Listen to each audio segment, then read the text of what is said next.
Hello everyone, welcome to the channel. So this video is just going to show you how to quickly fix the problem where Windows randomly wakes from sleep. So when you put it to sleep, it just automatically wakes up for no reason. Here's how to fix it. So first thing you need to do is go to the start menu and type in edit, power, and you'll see edit power plan. A new window will pop up, and here, depending on the power plan you have, you might have to select the one you have, but I'm on PC, so it's just going to give me a pretty basic overlay. But you'll see an option here called Change Advanced Power Setting. So click that. You get a new little window open, and here are the options. Yours will be different depending on what computer you're using.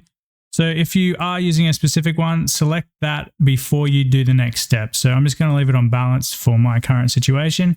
Then here you'll see a little drop-down menu called Sleep. So expand that, and then you will see another little menu here called Allow Wake Up Timers. So there's a setting here, and there are 3 different options inside of it. So Enable will allow Windows to wake up automatically for whatever reason it needs to. So for updates and anything important, which is why it keeps waking up automatically. The next one here will only wake it up automatically if it's actually something important, but Windows kind of deems everything important. So the best option to prevent it from waking up at all is to switch it over to disabled.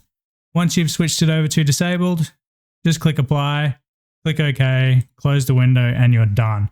Now, if you can't get to the Edit Power Settings menu like that, just go to Control Panel. Here, you can go to Power Options. Then you'll see another option here where you've got your power plans. So just select the one that you want to use. So I've got balanced again. Go to Change Plan Settings, and it will take you back to the same location. It might be a little bit different on Windows 10 and Windows 11, depending on the version you have, but if you follow this similar process, you'll get to the same spot and solve your problem. Anyway, that's it for this one. Thanks for watching. Don't forget to like and subscribe, and I'll see you in another video. Cheers, everyone.